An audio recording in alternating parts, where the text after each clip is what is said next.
एक दार्शनिक हुए हैं एनिमल पिक्चर के रणविजय सिंह।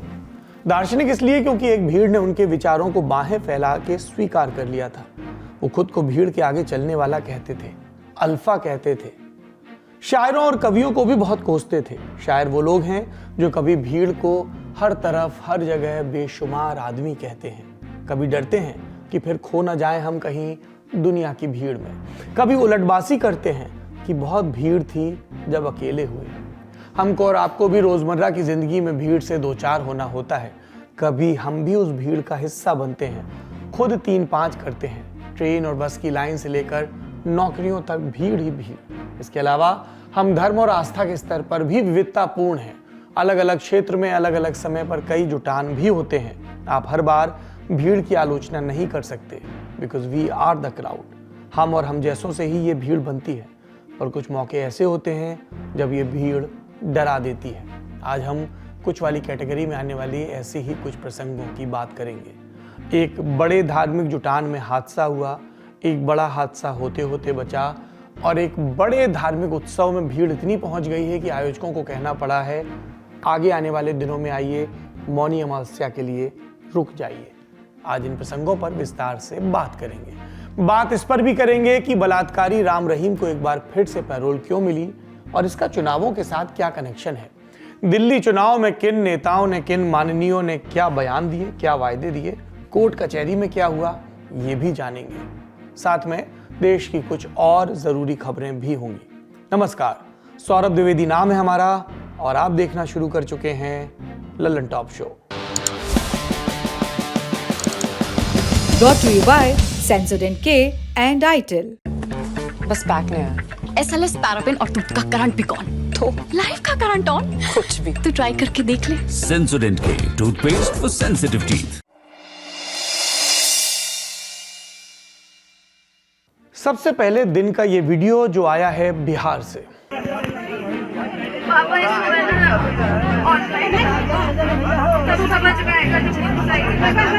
तो रोक ही नहीं है, तुम सुरक्षित जाएगी। सर एक्चुअली हार्ट पेशेंट है, बहुत चेंज। अभी अगर सांस का प्रॉब्लम होगा ना तो हम कहीं के भी नहीं रहेंगे, हॉस्पिटल। पटना रेलवे स्टेशन, तारीख 27 जनवरी, वक्त शाम के करीब 7:30 बजे। प्लेटफॉर्म पर ट्रेन नंबर 12393, नाम संपूर्ण क्रांति एक्सप्रेस, ये आकर रुकी। आपने ट्रेन का नाम सुना, इसका रूट क्या है? ये बिहार के राजेंद्र नगर से मिर्जापुर, प्रयागराज, कानपुर होते हुए दिल्ली जाती है। पहले से ही पटना के प्लेटफॉर्म पर भयंकर भीड़ थी। ट्रेन रुकते ही लोग बोगियों पर टूटे। चालू टिकट वाले कई लोग भी एसी बोगी की तरफ लपके, कुछ चढ़ गए और अंदर से गेट बंद कर लिया। बाहर खड़े लोगों ने चिल्लाना शुरू किया। पैनिक फैल गया कि ट्रेन छूट जाएगी। बाहर खड़े कई लोगों के पास रिजर्व टिकट था उस बोगी का। भीड़ इतनी कि आरपीएफ या जीआरपी वाले भी लाचार नजर आने लगे और फिर यात्रियों की आंखों के सामने से ही ट्रेन चली गई। वो कुछ नहीं कर पाए। काफी देर तक प्लेटफॉर्म पर ही नाराज होते रहे, पर क्या ही हो सकता था।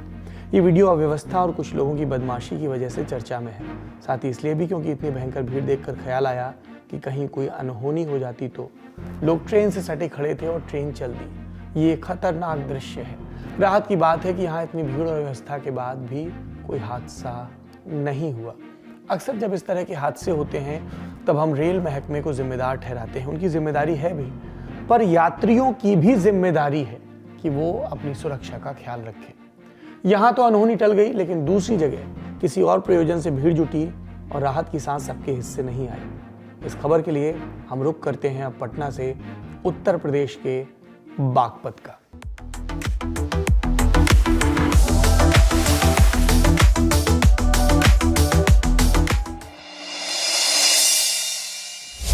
बागपत में 28 जनवरी को एक बड़ा हादसा हुआ।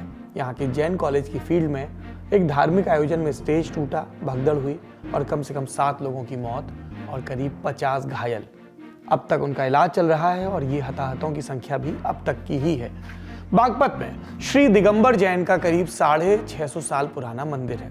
इसमें कुल 7 वेदियां हैं जिन पर अलग अलग तीर्थंकरों की मूर्तियां विराजमान हैं। पहली वेदी पर भगवान आदिनाथ की प्रतिमा।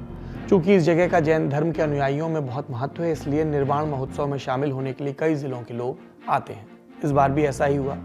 अब आपको घटना के बारीक ब्यौरे बताते हैं। बागपत से करीब 20 किलोमीटर दूर बड़ौद तहसील है, जहां पर यह उत्सव हो रहा था और इसके लिए 28 तारीख को सुबह 7 बजे आदिनाथ भगवान को प्रसाद चढ़ाने का कार्यक्रम रखा गया। भगवान आदिनाथ के लिए 65 फीट ऊंचा लकड़ी का मंच बनवाया गया। इस पर चढ़कर भक्त प्रसाद चढ़ा रहे थे। इसी मंच पर भगवान की 4 से 5 फीट ऊंची प्रतिमा रखी थी। ऊपर तक चढ़ने के लिए मचानुमा स्थायी सीढ़ियां बनाई गई थी लकड़ियों से।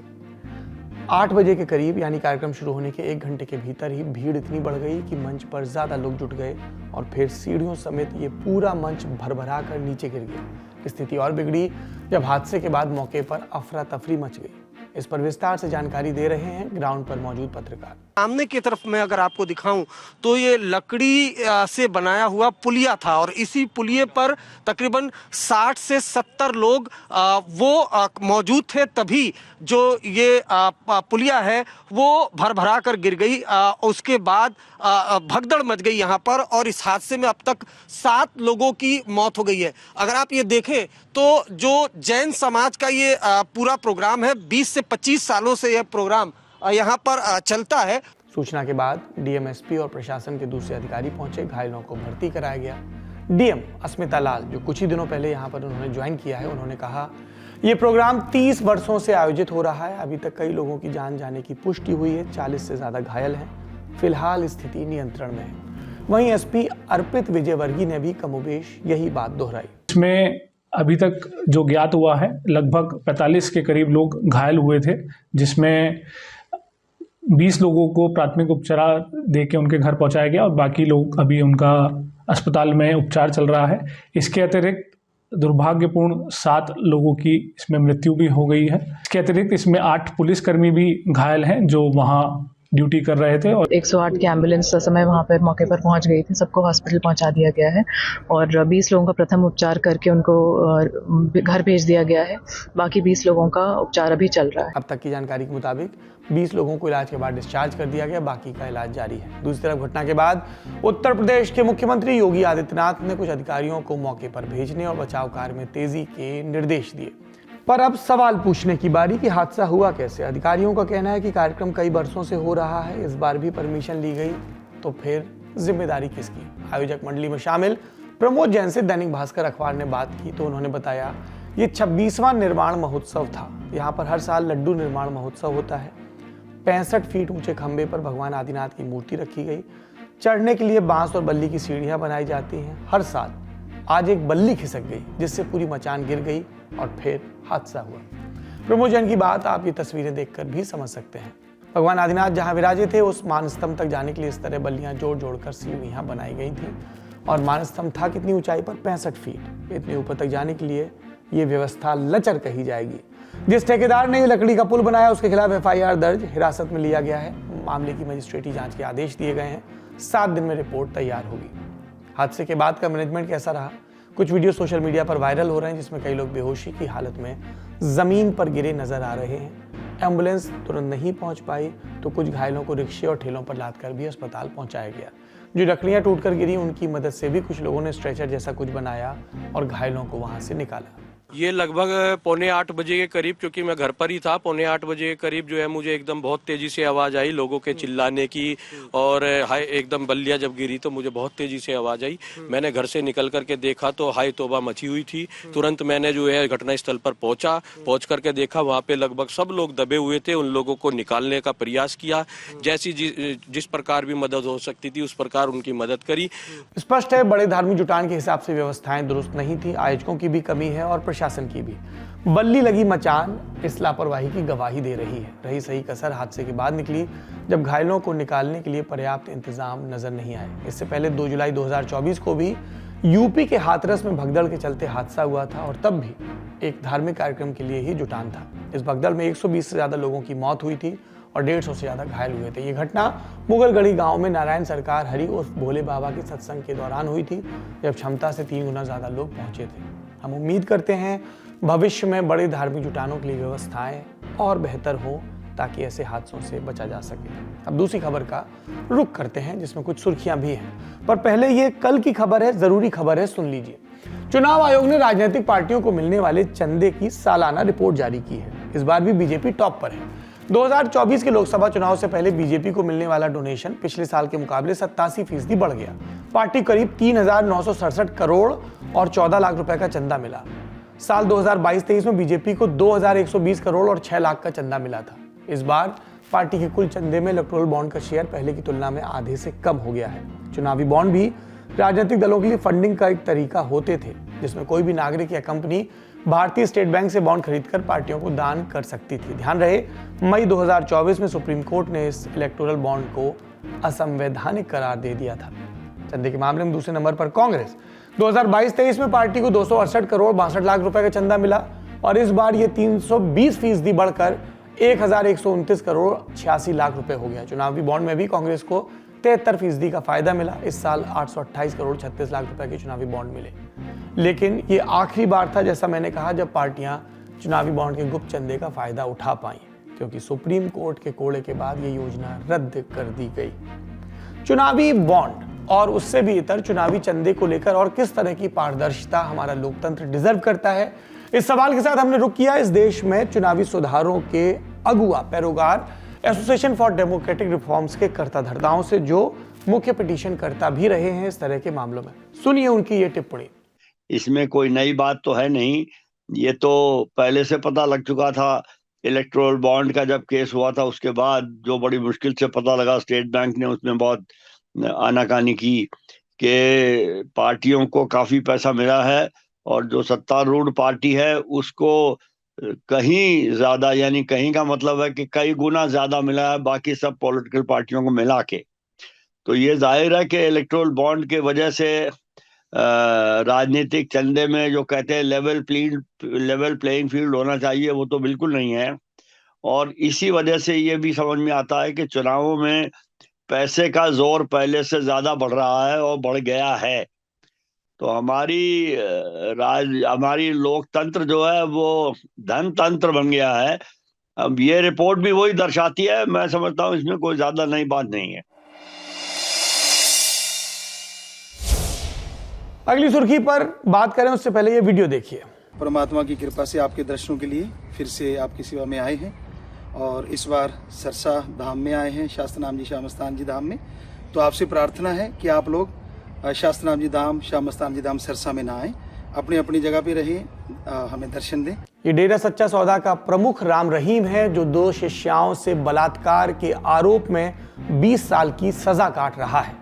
अब दिल्ली विधानसभा चुनाव से 7 दिन पहले बलात्कारी राम रहीम को 30 दिन की पैरोल दे दी गई। 28 जनवरी की सुबह 6 बजे उसे रोहतक के सुनारिया जेल से निकाला गया। जेल जाने के बाद पहली बार उसे सिरसा डेरे में रहने की इजाजत भी मिली। सिरसा पहुंचने के बाद ही उसने ये वीडियो जारी किया जो हमने आपको शुरुआत में दिखाया। राम रहीम को पैरोल मिलने का एक पैटर्न भी देखा गया है। ज्यादातर किसी राज्य या स्थानीय निकाय के चुनाव के दौरान ही उसे पैरोल मिलती है। इस बार भी 5 फरवरी को दिल्ली विधानसभा चुनाव और फरवरी के पहले हफ्ते में हरियाणा के निकाय चुनाव होने हैं। इससे पहले अक्टूबर 2024 में हरियाणा विधानसभा चुनाव से पहले उसे 21 दिन की पैरोल मिली थी। नवंबर 2023 में राजस्थान विधानसभा चुनाव से पहले 29 दिन की फरलो मिली थी। जुलाई 2023 में हरियाणा पंचायत चुनाव में 30 दिन की पैरोल। अक्टूबर 2022 में आदमपुर सीट उपचुनाव से पहले 40 दिन की पैरोल। जून 2022 में हरियाणा नगर निकाय चुनाव में 30 दिन की पैरोल और फरवरी 2022 में पंजाब विधानसभा चुनाव में 21 दिन की पैरोल मिली थी। राम रहीम के वकील से जब इस पैटर्न पर सवाल पूछा गया तो ये ढीला सा जवाब आया।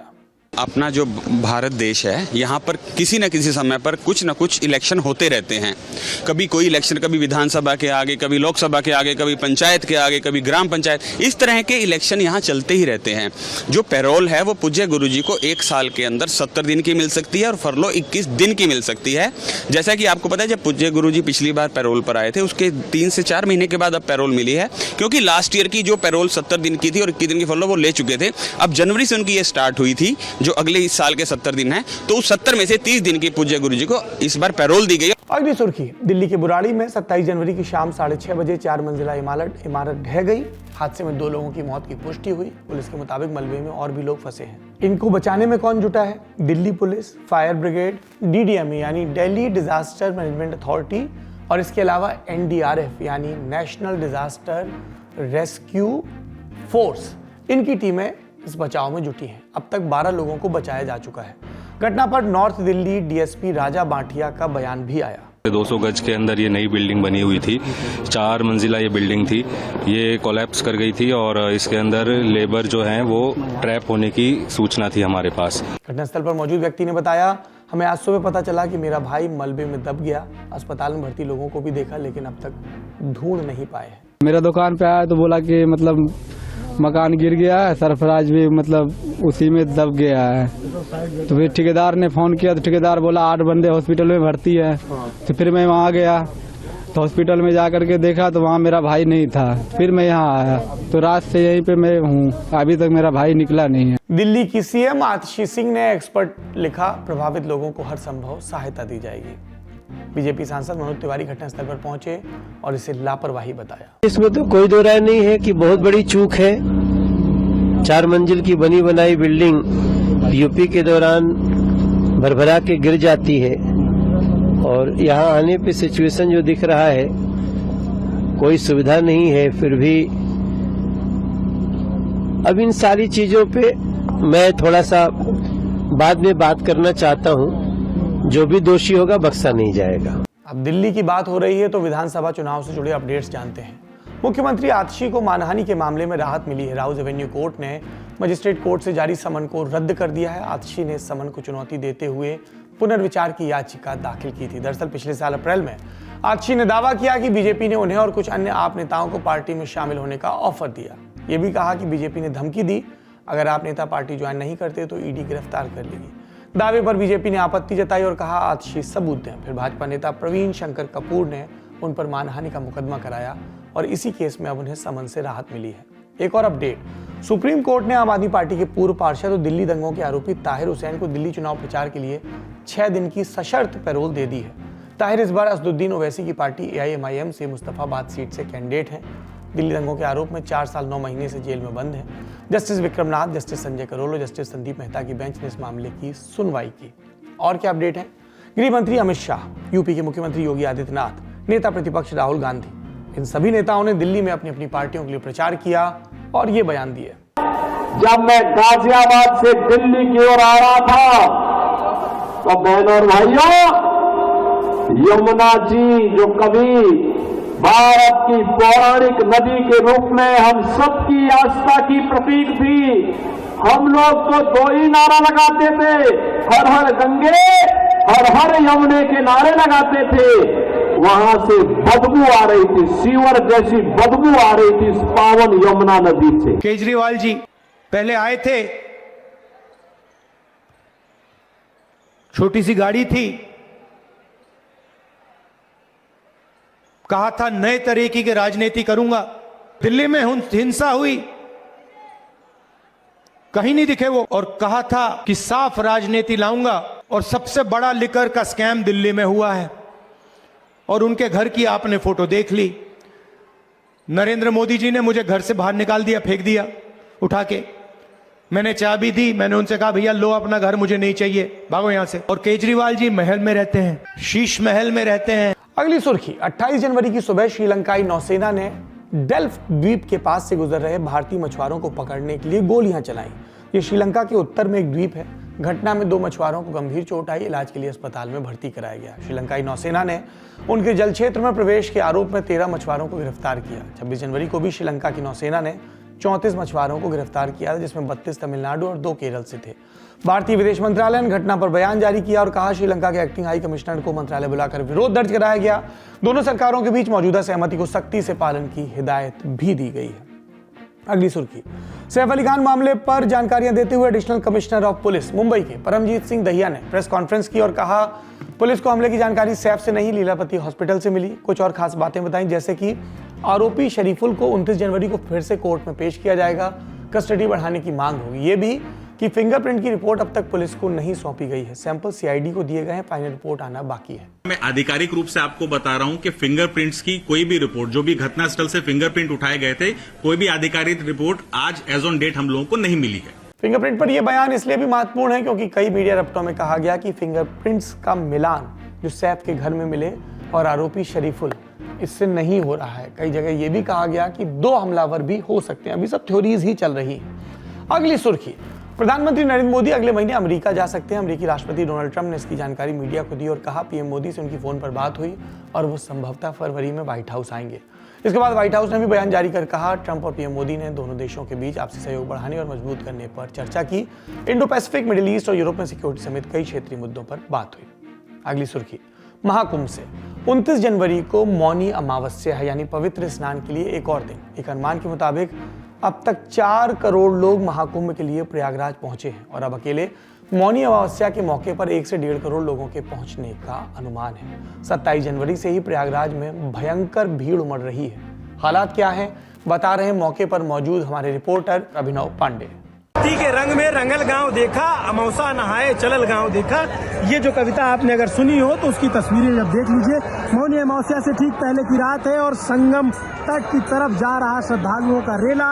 एकदम से भीड़, शाम के 7 बजे का वक्त और इस तरीके से हजारों लाखों श्रद्धालु संगम की तरफ जा रहे हैं। कुछ श्रद्धालु इंतजार कर रहे हैं जमीन पर कि हम जब वक्त आएगा सुबह का तब उस तरफ जाएंगे, लेकिन ये बहुत सारे श्रद्धालु दूर दराज से, गांव से, शहर से, पता नहीं कहां से लोग आए हुए हैं और इस वक्त मेले में खचाखच भीड़ है। हर रास्ते पे इसी तरीके की भीड़ नजर आ रही है। सुबह के वक्त जब ब्रह्म मुहूर्त माना जाता है, सब अखाड़ों का समय तय है, वो जाएंगे स्नान करने के लिए। अमृत स्नान, राजसी स्नान, जिसे पहले शाही स्नान के नाम पे जाना जाता था, लेकिन अभी के वक्त में जो तस्वीरें हैं वो अपने आप में देखने लायक है कि एक साथ इतने सारे लोग एक जगह पे कैसे इकट्ठा हो सकते हैं। शायद यही कुंभ है और यही प्रयाग का कमाल है। मौके पर बढ़ती भीड़ के बीच कई धार्मिक नेताओं की अपील भी आ रही है कि अभी महाकुंभ ना आए, बाद के दिनों में आए, क्योंकि ये फरवरी के आखिरी सप्ताह तक चलने वाला है। इसको भी सुनते हैं। अयोध्या का आकार बहुत छोटा है, भूगोल छोटा है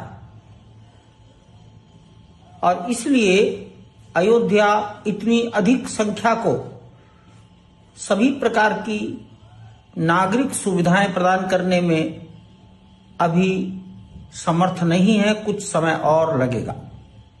मेरा निवेदन है अयोध्या के पास पड़ोस के भक्तजन 10-15 दिन बाद भी अयोध्या आ सकते हैं, ताकि दूर दूर के भक्तजन प्रयागराज में आए हैं, इन्हें आसानी से अयोध्या में दर्शन मिल सकेंगे। आज का ललन टॉप शो यही समाप्त होता है। अपना और अपनों का ख्याल रखिए। शुक्रिया, शुभ रात्रि।